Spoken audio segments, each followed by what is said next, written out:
संसार के लोग रामायण के राम और सीता को तथा महाभारत के भगवत गीता को नहीं भूल सकते। कि आवतस्थास्यन्ति गिरयः सरितस्य महीतले तावद् रामायण कथा लोकेषु प्रचरिष्यति।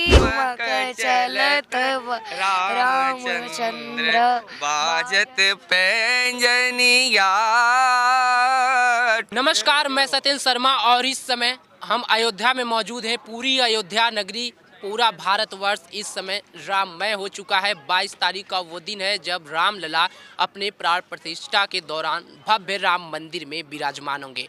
ऐसे में रामलला बचपन स्वरूप उनका जो प्राण प्रतिष्ठा है विराजमान किया जाएगा। तो एक उनके दोहे से शुरू करते हैं कि सुनि शिशुरुदन परम प्रिय बानी संभ्रम बल याई सब रानी हर्षित जहत धाई दासी आनंद मंगल सकल पुरवासी। अर्थात बच्चे की रोने की बहुत ही प्यारी ध्वनि सुनकर सब रानियां उतावली होकर दौड़ी चली आईं। दासियां हर्षित हो गई, जहां जहां दौड़ी सारे पुरवासी आनंद में मग्न हो गए। ये दोहा हम इसलिए आपको सुनाए हैं क्योंकि रामलला बचपन स्वरूप उनका बाल स्वरूप जो है विराजमान होने वाला है। और हमारे साथ एक बाल स्वरूप के ही पांडे जी मौजूद हैं और एक ज्ञाता हैं। इतनी कम उम्र में अथाह सागर से भरे हुए हैं ज्ञान के। राम हो चाहे कोई हो, तमाम सारे ज्ञान से भरे हुए हैं।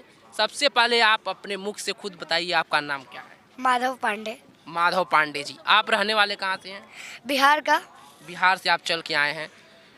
जिस तरह आपकी एज है, और किस क्लास में आप पढ़ते हैं अभी? फिफ्थ क्लास में है। 8 से 9 साल की इनकी एज है। लेकिन भगवान राम के बारे में जितना ही कुछ बताने, इन्हीं से आप सुनिए। भगवान राम का प्राण प्रतिष्ठा 22 जनवरी को है। आप बिहार से चल कर के आए हैं, तो भगवान राम के लिए क्या क्या आप जानते हैं, क्या क्या ज्ञान है आपके पास? संसार के लोग रामायण के राम और सीता को तथा महाभारत के भगवत गीता को नहीं भूल सकते। राम कथा उस पृथ्वी तल को विदीर्ण करके उगने वाली उस विशाल बड़ वृक्ष के समान है, जो कि संपूर्ण विश्व को अनेक सदियों से आश्रय देता हुआ आज तक सुसज्जित और प्रतिष्ठित है। इस आर्य संस्कृति के प्राण रक्षक है कौशल्या नंदन दशरथ नंदन राघवेंद्र श्रीराम। श्रीराम कथा का आदि तो है पर अंत नहीं है।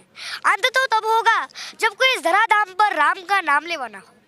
राम कथा दंत कथा नहीं है बल्कि एक संत कथा है, क्योंकि महाकवि जयदेव ने अपने प्रसन्न राघव नाटक में श्रीराम के प्रति स्पष्ट लिखा है कि